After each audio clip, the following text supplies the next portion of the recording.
집권 여당인 더불어민주당이 오는 25일 전당대회를 열고 새 당대표를 선출합니다. 이번에 새로 뽑히는 민주당 대표는 중반기에 접어드는 문재인 정부의 국정 파트너로 또 2년도 안 남은 21대 국회의원 총선도 진두지휘하는 책임을 안게 됩니다. 출사표를 던진 세 분 차례로 모시고 전국 구상 들어보는 시간을 마련했습니다. 첫 순서로 김진표 후보 나오셨습니다. 안녕하십니까? 네, 안녕하십니까? 네, 저희가 이제 당권 주자 세 분을 차례로 모실 텐데 오늘 첫 순서로 자리하셨습니다. 예. 요즘 많이 바쁘실 텐데 좀 둘러봤을 때 선거 전 판세는 어떤 것 같으신가요? 점차 이 경제 살리기가 중요하다. 그래서 경제 대표, 유능한 경제 정당 만들겠다는 김진표에 대한 관심이 높아지고 있는 것 같습니다. 예, 본인에 대한 관심이 높아지는 것 같아요. 이렇게 평가를 해주셨는데 선거 전인 만큼 좀 본인의 강점을 드러낼 수 있는 시간을 저희가 마련했습니다. 짧게요. 본인을 한마디로 표현한다면 뭐라고 할 수 있을까요? 개혁진표라고 저희 관료들이 저한테 붙여준 이름인데요. 예. 제가 우리나라 지난 30년간의 주요한 경제개혁 조치들은 다 책임지고 했습니다. 예를 들면 YS 정부 때 금융실명제와 부동산실명제 예. 제가 국장으로 책임지고 했고요. 또 이런 걸 이제 높이 평가한 김대중 대통령께서 IMF 외환위기 극복 과정에서 재벌개혁과 금융개혁을 저희한테 맡겨서 30대 재벌 중에 16개를 제 손으로 정리했고 그 여파로 시중은행 8개를 4개로 통폐합하는 금융개혁도 제 손으로 했습니다. 예. 또 이제 노무현 정부 경제부총리 때는 한참 말 많았던 그 주 5일제 개혁도 제가 했거든요. 그런 것들을 보고 이제 관료들 사이에서 저를 보고 붙여준 별명이 개혁진표. 또 개혁이냐, 또 진표냐 그런 얘기합니다. 예, 개혁진표다 이렇게 표현해 주셨는데 실제로 그런 면이 있는지 오늘 하나하나 짚어보겠습니다. 예, 먼저 최근 이슈부터 좀 얘기를 해보겠습니다. 최근에 이재명 경기지사 관련된 논란이 끊이지 않고 있습니다. 네. 그리고 저희가 앞서 전해드리기도 했는데 김경수 경남지사도 특검 조사를 받고 있는 상황입니다. 네. 그런데 이 두 가지 상황에 대해서 의원님이 최근에 입장을 밝히셨습니다. 네. 예, 먼저 어떤 입장을 밝히셨는지 저희가 영상을 준비했는데 먼저 들어보고 얘기 나눠보겠습니다. 대통령에게도 부담을 주고 있고 우리 당의 지지율 하락에도 상당한 영향을 주고 있다고 생각합니다. 저는 이 시점에서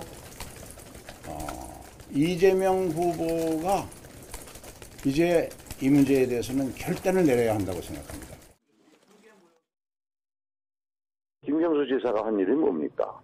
정치인이라면 누구나 하는 대통령 선거에서 자기 당 대통령 후보를 당선시키기 위해서 지지 그룹을 더 강하게 결속시키고 또 그것을 확산시켰는데 문제는 그런 정치 활동이 제가 보기엔 전혀 위법한 게 없어요. 네, 이재명 지사에게는 좀 당에서 나가야 되는 거 아니냐 이런 입장을 밝히신 것으로 들리고요. 그런데 드루킹 댓글 조작 사건 관련해서 조사를 받고 있는 김경수 경남지사에 대해서는 좀 다른 입장을 밝히신 것으로 들립니다. 예, 사안이 전혀 다르기 때문에 그렇습니다. 왜냐하면 이재명 지사는 개인의 도덕성에 관한 문제거든요. 우리 이재명 지사 개인의 도덕성에 관한 문제지만 이 지사가 경기도지사 후보일 때는 우리 당에서 많은 당원들의 비판과 욕을 먹으면서도 이 지사를 지키고 보호했습니다. 근데 이제 선거가 끝나고 취임을 해서 한 달이 넘었는데 의혹은 계속 불거지고 새로운 의혹이 추가돼서 이것이 당의 지지율에도 영향을 주고 부담을 주니까 이 문제는 어떻게 당이 해결할 방법이 없거든요. 이재명 후보 스스로 해결해야 되니까 이게 몇 년씩 끌면서 당에 계속 부담을 줘서는 안 되니 스스로 결단을 내려달라는 이야기였고요. 예. 거기에 좋은 예로 서영교 의원의 예를 제가 들었습니다. 일단 탈당하고 모든 문제를 정의한 다음에 해명을 다 하고 다시 들어와서 지금 활발한 의정 활동하고 있으니까요. 반면에 김경수 지사의 경우에는 대통령 당선시키기 위해서 저를 포함한 모든 당원들과 함께 똑같은 종류의 선거운동을 했거든요. 지지그룹을 확산시키고 또 강하게 하려고. 그런데 지금 의혹을 받고 있는 매크론과 그거는 아직까지 확인된 것은 선거 전 이후에 개발된 것이고 그것이 위법성이 있다는 것인데 그게 대통령 선거 때도 그런 방법으로 했는지 여부를 조사하는 거 아니겠습니까? 근데 저는 그런 것이 없었다고 확신하고 있고 그리고 김경수 지사를 제가 노무현 정부 인수위 때부터 잘 아는 사이입니다. 예. 의도적으로 그런 것이 위법한다는 걸 알았으면 그런 거 할 사람이 아니거든요.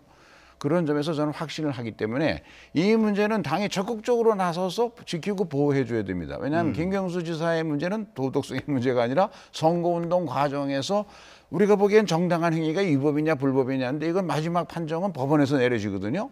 그러니까 이걸 보호해 주지 않으면 앞으로 누가 선거운동 하겠습니까? 그러니까 이건 전혀 다른 사항이죠. 예. 문재인 대통령 지지층이 좀 의식되셨던 건 아닌가 이런 생각도 해보게 되는데. 그냥 누구나 의식하죠. 세 후보가 다. 그러니까 김경수 지사에 대해서는 다 똑같이 얘기를 하죠. 그런데 이재명 지사에 대해서는 왜 얘기를 안 하는지. 왜냐하면 저희가 당대표 후보가 된 뒤에 거의 매일같이 10여 명 이상의 당원들로부터 SNS에서 질책성 질문을 받아요. 어떻게 할 거냐. 그래가지고 심지어는 이거 다 반하면 탈당하겠다. 탈당 서명운동하겠다. 지지 철회하겠다. 이런 이야기를 하고 있는데도 당대표가 되겠다는 사람들이 계속 침묵하는 것이 이게 옳은 태도냐. 그래서 이재명 후보 보고 적극적으로 이게 완전한 조작된 의혹이라면 적극적으로 해명해서 당에 피해를 주지 말게 예. 본인이 해결할 수밖에 없으니까. 그렇지 않으면 계속 당에 부담을 주면 오래 끌어야 될 문제라면 법정 판단까지 그러면 그때까지 당이 기다릴 수 없으니까 좀 서영교 의원의 사례도 있지 않냐. 결단을 내려달라 이렇게 얘기한 거죠. 네, 다른 후보들은 왜 이재명 지사 관련해서 얘기 안 하는지 모르겠다 이런 말씀해 주셨는데 저희가 나중에 기회가 되면 여쭤보도록 하겠습니다. 그러시죠. 문재인 대통령 지지층 관련된 질문을 좀 드렸는데 저희가 사진 한 장을 준비를 했습니다. 네. 뭐 저희가 만든 건 아니고요. 의원님 SNS에서 찾은 사진인데요. 좀 보면서 얘기를 해봤으면 좋겠습니다. 어릴 때 많이 하던 그런 놀이인데 왜 이름 획수로 서로 얼마나 좋은 사이인지 따져보는 장난삼아 하는 그런 놀이입니다. 네. 이름 획수로 이렇게 따져봤더니 문재인 대통령과 의원님이 천생연분이다 이렇게 적어 놓으셨더라고요. 문재인 대통령과는 실제로 천생연분인 것 같으신가요? 문재인 대통령 후보 시절에 제가 선대위원장 겸 일자리 위원장을 하면서 도왔고요. 그때 우리 경제를 살리는 전략에 관해서 많은 이야기를 나눴고 그런 것들을 반영해야겠다고 생각해서 저를 국정기획자문위원장으로 5년 계획을 만들게 하셨으니까 100대 과제를 그런 점에서는 문재인 정부의 문재인 대통령의 국정운영 철학이나 어떤 정책 비전에 대해서는 저만큼 정확하게 아는 사람이 없다고 저는 자부합니다. 예. 이해찬 의원이 신경 쓰이진 않으시고요. 경쟁을 또 하고 계신 상황이니까요. 뭐 신경 쓸 이유가 있나요? 또 친문계 좌장이다 이런 평가를 받고 있지 않습니까? 그거야 뭐 똑같이 그런 인식을 갖고 하지만 저는 이제 문재인 대통령이 만약에 지금은 투표를 안 하시고 투표권은 없지만 우리 당대에 나와서 투표하신다면 글쎄 아무래도 저를 찍을 것 같은데. 알겠습니다. 저희가 이해찬 의원 얘기가 나와서 드리는 말씀인데 최근 후보분들의 나이가 또 화제가 되기도 했습니다. 그래서 이해찬 의원 같은 경우에는 지금 연장자가 아닌데 연장자로 오인을 받아서 억울하다 뭐 이런 얘기가 나오기도 하고요. 예. 실제로는 의원님께서 최고 연장자신데 그런데 저를 보고 막 심한 사람은 50대 중반까지 봐요. 그렇습니까? 예. 그런데 제가 비교적 이 건강 운동도 좀 꾸준히 하고 건강 관리를 잘해온 편이고 아침마다 제가 20층 아파트를 저희 집 사는 아파트를 3번씩 걸어 올라갔다가 엘리베이터 타고 내려가는 운동을 꾸준히 하고 있습니다. 예. 아무래도 그런 뭐 연장자다 이런 평가를 좀 역으로 이용하시는 건 아닌가 이런 생각이 들기도 하는데 그래서 저희가 좀 준비한 영상이 있습니다. 같이 보고 나서 얘기해 보겠습니다.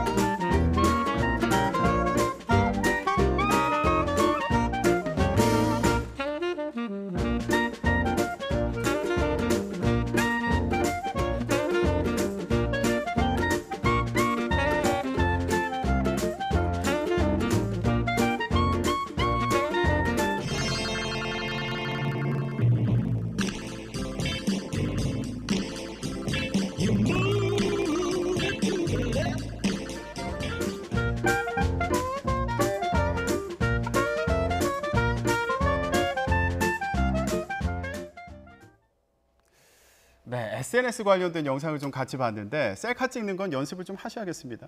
제가 얼굴이 너무 커가지고요. 그래서 제가 다른 사람들이 저하고 찍으면 제가 얼굴 기부한다 그래요. 사진을 같이 많이 찍으려고 하시겠네요. 그런데 이제 그 셀카 찍는 게 얼굴이 큰 사람은 참 힘이 들어요. 이렇게 돌려 찍거나 뭐 이래야 된다는데. 예, SNS도 좀 홍보를 더 하셔야 되는 게 아닌가, 예, 그런 생각을 해봤습니다. 그런데 이런 좀 색다른 모습을 보여주시는 게 아무래도 관료적인 이미지가 있기 때문이 아닌가 이런 생각도 해봤거든요. 글쎄요, 이제 저희 당의 관료, 그러니까 소위 장관 출신이 두 사람인가밖에 안 남아 있습니다. 다 이번 지방선거에 출마하고 그래서 그러다 보니까 이제 관료들이 일반적으로 가지고 있는 뭐 기득권 옹호적이고 또 현상 유지적이고 개혁 반개혁적이고 이런 이미지가 저한테 더 씌워져 있어서 예. 사실은 개혁진표라고까지 관료사에서는 저를 부르는데 그래서 그거를 좀 떨칠 필요가 있다 이렇게 저희 이제 참모들이 생각해서 만든 영상들이죠. 예. 관료적이다 이런 평가가 사실 그만큼 경력이나 어떤 경험이 많다 이것과도 통하는 말일 수도 있을 텐데 아까 말씀해 주신 것처럼 노무현 정부 시절에는 경제부총리를 역임하기도 하셨고요. 그런데 여기서 드는 의문이 과거의 그런 경험이 미래 성공을 담보할 수 있는 상황일까 이런 질문을 할 수 있을 것 같거든요. 지금 우리 경제의 가장 큰 문제 또 우리 문재인 정부의 가장 큰 문제는 민생 경제가 어렵다 살려달라. 경제 살리는 게 현치 않아서 지방선거 압승 이후에 지지율이 떨어지고 있다는 분석이 지금 지배적이죠. 그러니까 이 경제를 살리는데 어떻게 해야 되느냐. 우리 경제는 어제 오늘부터 나쁜 게 아니라 지난 25년간 계속 내리막을 걷고 있지 않습니까? 그럼 이것을 반등시키려면 잘못된 성장 전략을 혁신시키는 그런 중소벤처 창업 열풍을 일으켜야 하고 그렇게 하기 위한 금융개혁이 시급한데 이것은 아무나 할 수 있는 일은 아니거든요. 나이가 젊다고 개혁을 잘하는 것도 아니고 금융개혁을 해본 경험이 있는 사람이 더 잘할 수 있겠죠. 네. 성공과 실패의 경험을 함께 가지고 있어야 잘할 수 있겠죠. 그런데 제가 그런 개혁을 해본 사람 중에 현재 우리 당에 있는 유일한 사람이니까 그래서 이번 우리 지금 당의 대표에게 요구되는 가장 중요한 것은 다음 총선에 이겨야 하고 다음 총선에 이기려면 1년 8개월밖에 안 남아서 그 전에 피부로 느끼는 경제 성과가 좋아져야 되는데 그렇게 만들 수 있는 가장 좋은 방법이 우리 경제를 위해서 꼭 필요한 방법이 중소벤처 창업 열풍을 일으키는 것이고 예. 그것을 가장 장애 요인이 금융기관이 너무 융자에 안주하고 있어서 융자에서 투자로의 개혁을 하도록 대통령과 다 의논해서 5개년 계획에 만들었는데 정부가 그걸 제대로 추진을 못하고 있어요. 금융의 벽이 너무 두터워서 그런가 봐요. 그래서 이 문제를 당에서 좀 더 당정협의를 통해서 강하게 드라이브를 걸고 빨리 그 개혁을 할 수 있는 개혁 입법 조치들을 올 하반기 중에 만들어서 내년부터는 벤처 창업 열풍을 좀 일어나게 하고 하반기부터는 성공 신화들이 많이 만들어지게 해야 된다. 그래야 후년 총선에서 국민들이 야 문재인 정부가 경제도 잘하네, 희망을 걸 수 있네 이렇게 평가해 주시지 않겠습니까? 과거에 이제 금융 개혁 경험을 토대로 개혁 입법을 할 수 있다 이런 취재 말씀해 주셨는데 그러면 지난 대선에서는 선대위에서 일자리 위원장 맡지 않으셨습니까? 그리고 인수위격이었죠. 국정자문위원회 위원장도 역임하셨습니다. 그렇다면 최근 정부에서 추진하고 있는 최저임금 관련 정책 그리고 근로시간 단축 정책 이런 것들을 추진하는 과정에서 나오는 어떤 부작용이라든가 뭐 보완책이 필요하다 이런 목소리를 미리 알 수 있지 않았을까 이런 아쉬움도 있거든요. 그거 예견해서 그래서 문재인 정부의 경제 정책을 만들 때 공정 경쟁이라는 기본 정치 철학 밑에서 경제의 포용적 성장 정책을 문재인 정부가 수용을 하는데 그것이 수요면의 실현 정책으로 소득주도 성장을 얘기했죠. 그런데 이 소득주도 성장은 가지고 있는 속성 때문에 성과는 3년 정도 기다려야 나타납니다. 그렇지 않겠습니까? 임금이 올라가고 근로시간이 줄어들어서 생산성이 높아지고 거기에 따라서 소비가 일어나고 투자가 일어나려면 한 3년 걸리죠. 네. 그런데 시행 초기에 5천만 모두에게 적용되니까 부작용이 나오지 않습니까? 그래서 이것을 부작용을 막는 장치들과 함께 그것만 갖고는 사람들이 피부로 경제 개선의 효과를 못 느끼니까 공급면에서 혁신 성장을 해야 된다. 그 혁신 성장의 핵심이 중소벤처 창업 열풍을 일어나게 하는 거고 그것을 일으키는 가장 중요한 전략이 금융개혁인데 그런 개혁들이 지난 1년 동안 안 일어나니까 이번 전당대회는 경제 살리기 전당대회하고 경제 당대표가 나와서 이런 문제들을 적극적으로 당정청이 하나의 일체가 되어서 추진해 줘야 된다는 것이죠. 예, 금융 개혁을 통한 어떤 보완책에 대해서 말씀해 주셨는데 사실 최저임금 정책 같은 경우에는 여전히 뭐 을 간의 갈등을 만드는 거 아니냐 이런 지적도 있는 게 사실입니다. 그렇다면 집권 여당의 대표로서 추진할 수 있는 보완책이 있지 않을까 이런 생각도 하게 되는데 어떤 것들이 있을까요? 소득주도 성장에 대해서 최저임금에 관해서 그거는 이미 우리 당이 강력하게 요청해가지고 벌써 한 3주 전에 다 발표를 했죠. 가장 중요한 것은 그동안 이제 일자리 안정자금은 90%가 넘게 신청이 들어오고 지급이 돼서 어느 정도 안착이 돼가는데 근로장려세제가 너무 적용 대상이 좁았습니다. 그래서 저소득 근로자나 저소득 그 사업자들에 대해서 적용 범위와 지원 범위를 3배 정도 확대한 그런 강력한 근로장려세제를 만들어서 그걸 세제에 반영해서 이미 발표를 했습니다. 이것이 저는 지금 이제 최저임금 인상이나 근로시간 단축으로 자영업자나 소상공인들이 입는 경제적 피해 그것을 훨씬 능가할 정도로 지원책을 보완책을 만들어서 가두수수료 인하라든가 상가 임차인의 권리 강화라든가 이런 조치들이 함께 시행되기 때문에 상당한 부분이 보완들이라고 봅니다. 그러나 그것만 갖고는 우리 경제가 좋아지네 이렇게 희망을 가질 수는 없거든요. 그래서 혁신 성장을 앞당기는 게 중요한데 대통령께서도 갑갑하시니까 몇 차례 내각에다가 혁신 성장이 왜 이렇게 더디냐 질책을 하셨잖아요. 그 핵심인 금융개혁을 이번 골든타임인 정기국회 때를 넘기지 말고 반드시 여기서 완료해야 되고 그 책임은 새 당대표에게 있다는 것이죠. 그러면은 그런 방안을 실현하기 위해서 야당과의 협치도 중요할 텐데 아주 중요하죠. 뭐 개혁입법연대 얘기도 있고요. 이런 것들을 포함해서 구상하고 계신 방안이 있습니까? 지금 개혁입법연대를 주장하시는 분들의 숫자가 합해서 150명이 될까 말까 하거든요.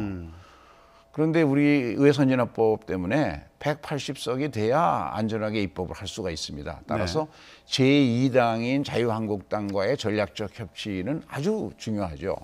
우리 문재인 정부 100대 과제를 실현하기 위한 개혁 입법안이 470여 개 되는데 그중에 90개 좀 남짓만 통과가 됐습니다. 나머지 법을 통과시키려면 이제 야당과 전략적 협치를 만들어야죠. 그런데 여기서 중요한 것은 야당의 합리적 대안은 수용한다는 그런 신뢰를 야당에 줘야 되고 야당을 경제 살리기에 경쟁적 동반자라는 그런 자세를 가지고 자주 만나야 됩니다. 제가 그래서 이렇게 발표를 했습니다. 1여 4당 체제 사야 체제니까 일주일에 한 번씩은 여당 대표가 야당 대표와 만나자. 그래서 현금을 틀어놓고 허심탄회하게 얘기하자. 그리고 한 달에 한 번은 5당 대표가 다 만나서 모든 국정 현안을 자세히 논의하면 그러면 거기서 공동선을 만들 수 있다. 예. 과연 어떤 모습을 보게 될지 궁금해지는데요. 이 질문을 안 드릴 수가 없겠습니다. 마지막 질문인데요. 종교인 과세를 유예하는 데 앞장섰다. 그리고 특정 종교에 좀 치우친 입장을 갖고 있는 거 아니냐. 뭐 이런 얘기들이 꼬리표처럼 따라다니고 있습니다. 이거에 대한 입장 어떠신가요? 그건 이제 종교인 과세 문제 때문에 그랬는데요. 저로서는 조금 억울한 측면이 있습니다. 왜냐하면 제가 총대를 멜레다가 제가 총알 맞은 격이다 그랬는데 작년 4월 21일 날로 기억하는데 종교계가 공개적으로 종교인 과세를 유예할 거냐 아니냐를 5명이 대선 후보에게 다 물었는데 심상정 후보를 제외한 4분이 쪽에서 다 나와서 이거 최소 1년 이상 유예해야 된다. 왜?